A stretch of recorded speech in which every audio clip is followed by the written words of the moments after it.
بسم الله والصلاة والسلام على سيدنا محمد عليه أفضل الصلاة والسلام. اللهم صل وسلم وبارك عليك حبيبي يا رسول الله. ازيكم أحلى اخوات وأحلى متابعين في الدنيا. شكرا على كل اخواتي وحبايبي المحترمين اللي دايما مشرفيني ومنوريني، وعلى رأس كل اللي يدخل قناتي دايما. وجودكم في حياتي نعمة، ربنا يديمكم نعمة. يلا بينا ندعي لبعض. من البت القمر اللي في الصورة دي والله مرة عسل. انا اقول ايه؟ ربنا يرحم امواتنا واموات المسلمين، ويشفي كل مريض، ويرزق كل مشتاق بالذريه الصالحه، ويصلح حالنا وحالكم، ويفك كرب كل مكروب. والنهارده كمان هنقول تحيا مصر، تحيا ام الدنيا كلها. ربنا يسترها معانا ومعاكم وما يجيب لهاش اي وحش ابدا يا رب العالمين، اللهم امين يا رب العالمين. يلا بينا نخش على الفيديو بتاعنا. انا كنت مسافره اساسا، يعني كنت رايحه مع بنتي نعمل البطاقه بتاعتها. يعني شايفين صبعي على الختم، انا كنت رايحه اضمنها. قلت لها لو عملت اي جريمه انا ما اعرفكيش. المهم بقى لبست ورحت بقى السنبلاون وجيت. فالمهم بقى جبت شويه طلبات وانا جايه كده، قلنا برضك نصورهم معاكم. هو اليوم طويل يعني اكيد هتستحملوني، وانا والله العظيم مسرعه الفيديو على اقصى حاجه، يعني انا عماله اسرع. هنا جبت العلب دي لان ان شاء الله الفيديو الجاي باذن الله هنعمل كده حاجه خير، يعني هنعمل رز بلبن ان شاء الله باذن الله مع بعضينا. دي العلب اللي انا جبتها دي بتاعت السخنه، يعني الحاجه السخنه بتحط فيها. تمام. انا جبت الدستة على بعضها لان انا بحب الحاجات دي عندي في البيت في اي وقت، حتى لو حد يعني مثلا عايز حاجه وهداله كده. جبت ب5 جنيه اكياس اللي معديه دي الرديه، ما تاخدوش في بالكم. المهم الاكياس دي بجيب ب5 جنيه من كل حجم، يعني دول حجمين، اللي هو بتاع الفول والاكبر منه شويه للتخزين، يعني لو اخزن حاجه لما كل ما بسافر بجيب ب5 جنيه. ماشي. ده جبت ازازه زيت هنادي، معرفش هنادي على مين، مش مشكله ما تاخدوش في بالكم. جبنا كمان شويه خضار، جبت دي سبانخ، دي ال4 ب10 جنيه، حلوين بس سبانخ فلاحي، يعني ايه بلدي كده، حلوه صغنونه وحلوه كده. المهم هنا زي ما انتم شايفين كل حاجه، المهم مش مشكله كده، انتوا يعني ايه عارفين، يعني خدتوا عليا خلاص، ما تدقش على كلام. المهم جبت كمان اللي هم الورق الحراري دون عشان البوتاجاز، عايزه احط على البوتاجاز اللي فوق، وجنب البوتاجاز بحط كده. جبت علب التخزين دي، انا ناقصني عندي شويه وعايزه اكمل كمان، فقلت كل مره كده ابقى اجيب على قد ما انا يعني ايه، على قد امكانياتها كده اجيب علب، يعني منظمات. انا بحب المنظمات دي، بتوفر عليا كمان الاكياس والحاجات دي، انا بحب احوش فيها الحاجات. شايفين الختم على ايدي ازاي؟ عن ضمانة البيت. بما ان ولادي غصبوا عليا وجبت لهم الجهاز بتاع النسكافيه، عايزه اقول لكم ان انا اعمل نسكافيه، انا من ما بحبش الحاجه، انا عشق القهوه والشاي، انا ما بحبش النسكافيه والحاجات دي. جبت كمان الصفايه دي على الحوض، لان انا ما عنديش صفايه على الحوض، وبجد كنت محتاجاها جدا. جايباها الوطنيه ب85. تمام. هنا زي ما انتم شايفين جايبه البخاخه دي ما تشبه بتاعه ايكيا، برضو حلوه كده، كنت عايزاها عشان المكوه، ورئيس الميه اللي كنت بشرب فيها، فعادي دي لا بتاعتنا دي. وجبت اللزق ده، انا عايزه احط عليه عايزه احطه في الحمام، يعني ايه عشان الزق عليه الزقه في الحمام، واحط عليه الليفات والحاجات دي. تمام. وجبت كمان جيركن وفير. جيركن وفير بكام؟ 37 تقريبا، مش عارفه والله نسيت اقسم بالله. ورحت عند العطار جبت شويه حاجات منه كده. واللي ما يعرفش العطار اللي انا بروح عنده يا جماعه، روح عند الفلافل بتاع في السنبلاون، عند فلافل بتاع الجيلاتي، وهتلاقوا هناك عطار الازهر بسم الله ما شاء الله، حاجتهم جميله جدا، ودايما الحاجه عندهم طازه وزي الفل. جبت كيلو نشا، وجبت ودي زيت شعر خام، دي زيوت انا بجيبها على بعضها كده. وجبت كاكاو خام، وجبت بابريكا، وجبت نص كيلو كزبره ناشفه عشان انا بحب الكزبره. وجبت كمان فلفل اسمر وكمون من غير طحن، انا هطحنهم في البيت. وجبت خضار، جبت جرجير، وجبت كرات، وجبت خضرة محشي عشان السبانخ. وجبت ربطة البصل دي كمان بسم الله ما شاء الله. المهم يعني ايه ان احنا ايه جبنا شوية حاجات حلوين حلوين زي العسل. تسلم ايديك يا بنتي نور. المهم زي ما انتم شايفين كده الحاجات دي كلها هنلمها بقى ونظبط الدنيا معايا يوم ما يعلمش بالله ربنا. الزير بتاعي بقى طلعته عشان السقعه، انا بملاه في الشتاء. تمام. فكنت ملياه ميه من بالليل، لازم يتنقع يوم بالميه يعني. وبعدين هكب الميه في الاخر خالص واملاه واحطه بقى خلاص عشان نشرب منه. انا قبل ما امشي كنت مطلعه الحمام ده من الفريزر. ماشي. كان عندنا حمام، انا كنت عاملاهم اساسا اكلتين بصراحه، بس الفريزر عندي الكبير بصراحه وقف. الحمد لله. انا بقول لكم في حاجات كتير بتحصل في حياتي غريبة الشكل، بس دايما وابدا بقول الحمد لله. فطلعته عشان ما يبص بصراحة، يعني قلت هعمله كله واخلص منه يعني. المهم ان انا طلعته، كنت نقعاه بقى في خل وليمون وملح وسكر وكل الحاجات اللي احنا بننقع فيها الطيور دي كنت نقعاه فيها. تمام، هغسله بقى، امسكه واحده واحده كده من قلبه ومن فوق من زوره، واي حاجه زيادات مش عجباني هشيلها بقى منه وانضفها كده عشان نشوف اكلنا النهارده ونلم الحاجات بتاعت السوق والخضار والدنيا. المهم ايه، احنا نشتغل مع بعض كده، خليكي ست شاطره كده وبس، خليكي معايا واحده واحده هنشوف. والله انا يعني ايه، عشان ما تملوش من الفيديو انا مسرعه الفيديو خالص على قد ما بقدر. تمام، هنا زي ما انتم شايفين غسلت كمان الطبق اللي كان فيه، وحطيت الحمام في المصفى، وحطيت الكبد والقوانص لوحدهم عشان اقطعها. هنا بقى هغسل بقى كل حاجه، الميه حاطه فيها خل وصابون ونضيفها زي الفل. والله الكبد والقوانص اهي في المصفى كمان تصفي عشان اقطعها. وانا شويه كده وهمل الزير دون واركنه على جنب. هو زير كولمان، اسمه زير كولمان. هنا بقى ايه، حطيت في الحوض ايه عشان الزفاره، حطيت كلور. ده زي ما انتم شايفين الجيركن ده بجيب في كلور سايب، هغسل بيه الحوض وانضف الحنفيه وكل حاجه بالكلور عشان تبقى ايه مكان الحمام وكده، والحوض يبقى نضيف لو حطيت فيه حاجه. اكيد يعني والله انا خاف على نظافه بيتي وولادي يعني، فالحمد لله الحمد لله، واحنا بنتعلم من بعضنا برضك يا جماعه. هنا غسلت الحوض ونضفته وخليته زي الفل اهو.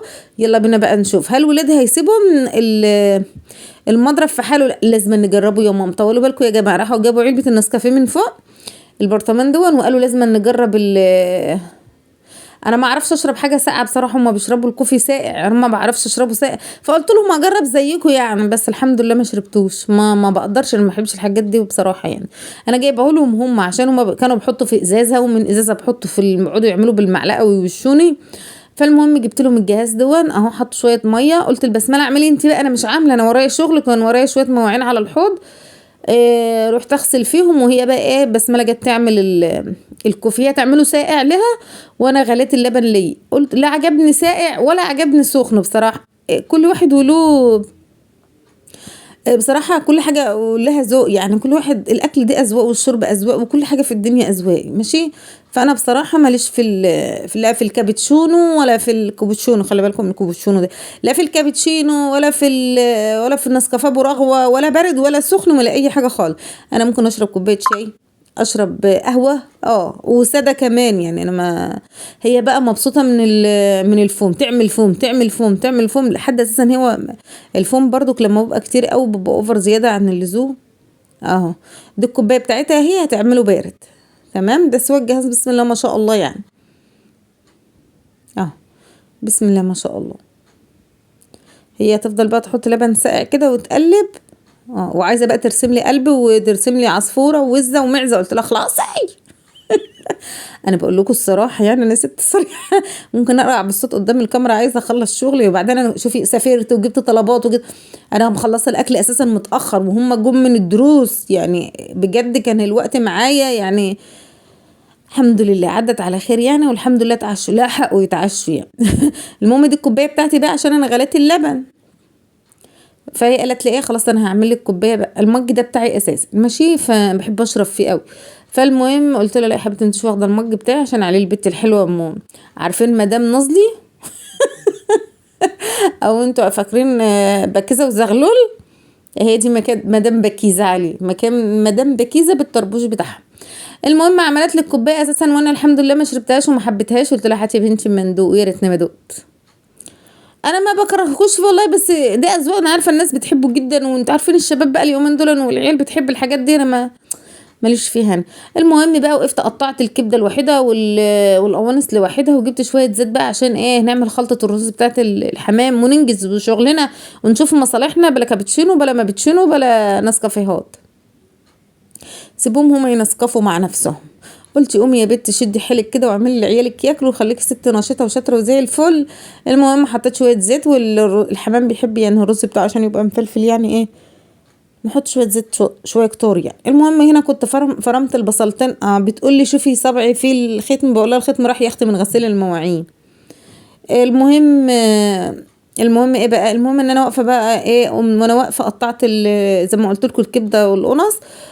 وبعدين عملت البصلايه، عملت بصلتين وسط كده، وحطيت الزيت لما سخن هقلب البصل، حطيت شويه ملح بس عشان البصل يدوب كده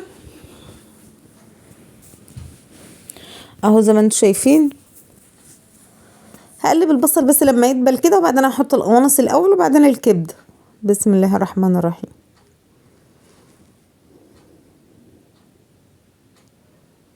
انا مشكلتي ان اما بقف في المطبخ ما بعرفش حد يقف حواليا، انا احب اشتغل لوحدي، يعني اشتغل حاجتي لوحدي، مش احب ان حد لابخني بقى وحد، لا احب اشتغل مع نفسي. الفيديو الجاي ان شاء الله هيبقى برعاية رهف بنتي، هي اللي هتساعدني، يعني هنشوف مع بعضينا ان شاء الله، استنظروني الفيديو الجاي.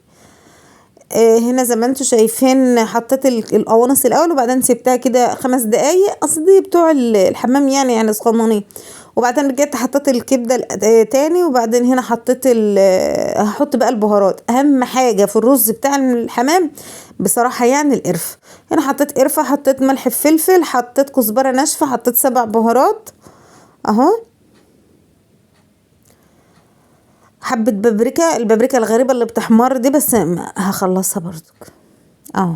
زي ما انتم شايفين بقى اقلب البهارات كده، ريحتها تطلع في قلب الكبد والقوانص.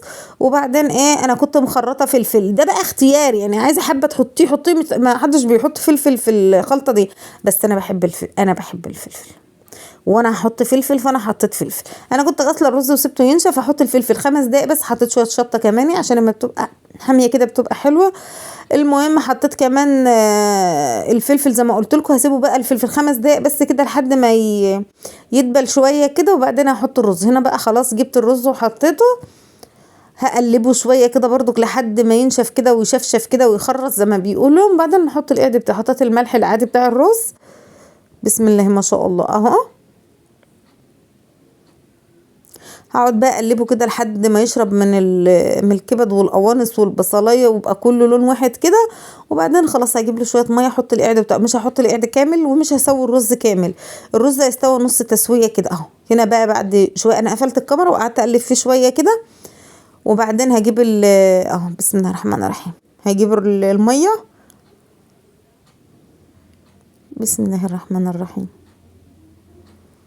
حطيت القعد، وزي ما قلت لكم ما حطيتش قعد الرز كامل، يعني نص قعد كده كان باقي له شويه يعني. وهنا بقى قلت عما الرز يستوى، كان عندي شويه مواعين بقى، والعلب اللي انا جايباها جديده اغسلها كده واحطها وانضفها واروقها. بكام ب39 تقريبا، 39، والله ما فاكره هي بكام، والله العظيم لو فاكره هقول لكم. المهم هنا بقى غسلت كل حاجه انا اشتغلت فيها عشان الحوض يبقى حواليا نظيف.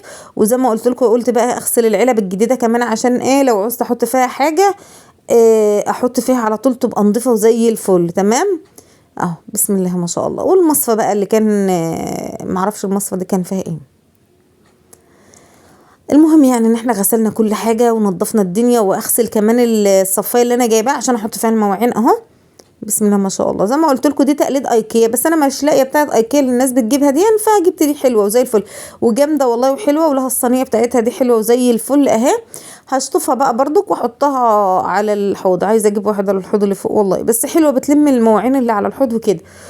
هشطفها كده واغسلها غسله حلوه برضك، عشان الم فيها كل المواعين اللي انا غسلتها بقى، واخد الصفايه التانية لاني بعوزها اصفي فيها حاجات. وهنا زي ما انتم شايفين الحوض بتاعنا كمان اتغسل، هغسله وانضفه والله، والدنيا هتبقى زي الفل. قلت بقى عم الرز يستوى كنا انا انجزت دول، وفعلا والله عم الرز غلي كده كنت انا انجزت كل دول.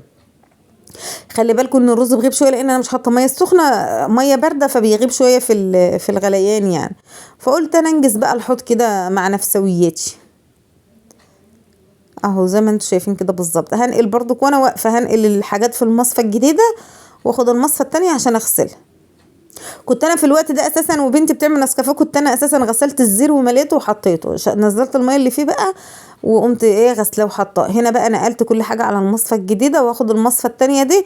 انا بحب المصفى التانية دي بقى كبيره، مثلا فاكهه كتير، خضار، مثلا غسله زفر وعايزاه يتصفى، الحاجات دي كلها بحبها في المصفى الكبيره دي، بس انا كنت حطاها احتياطي كده لان ما كانش عندي صفايه على الحوض اهو كده بقى. الحمد لله ما شاء الله، اللهم بارك. الحاجه بتيجي بالصبر والله العظيم يا جماعه. يمكن ربنا مش مديني رزق في القناه، بس الحمد لله ربنا بيفرج، كل ما بعمل حاجه وبنوي خير ربنا بيفرجها عليا وحياه ربنا. اللهم ديمها علينا نعمه واحفظها من الزوال يا رب العالمين. هنا زي ما انتم شايفين الرز ما استواش سوى كامل اهو.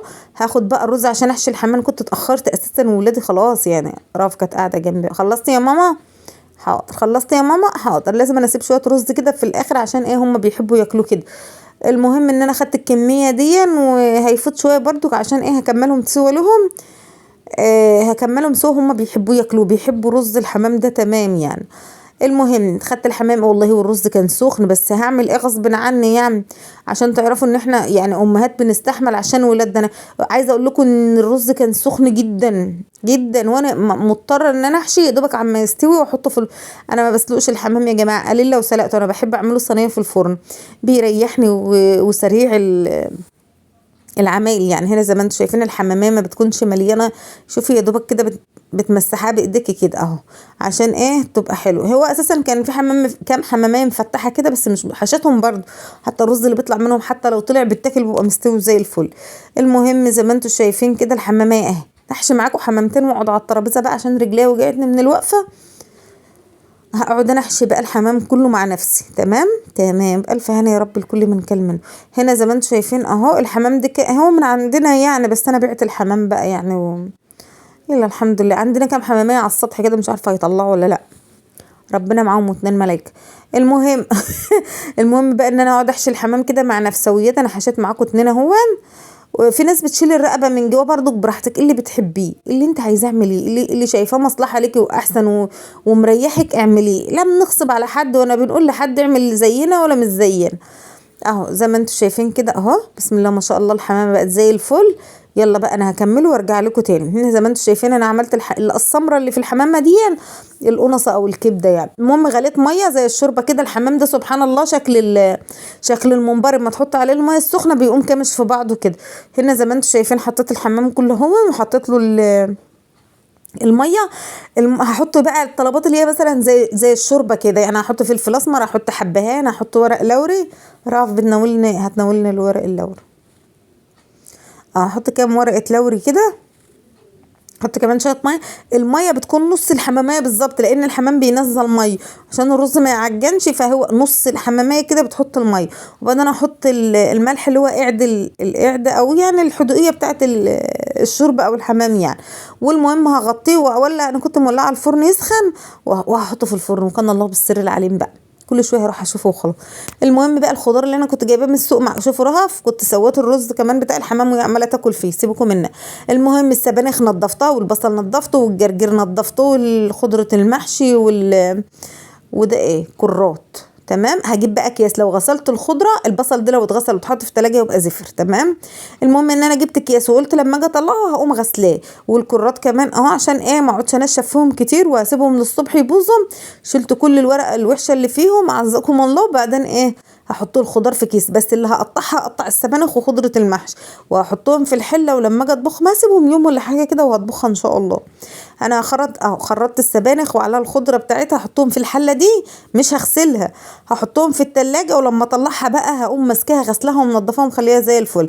الخضار كله زي ما انتم شايفين هلفه في الكيس كده، هبرمه عشان ما يبصي ولا ياخد هوا اهو، وهقوم حطهم في التلاجة، والحاجه اللي عايزاها هطلع منها. انا اسفه يا جماعه لو بتكلم بسرعه، بس والله الفيديو قدامي بيجري وغصب عني يعني.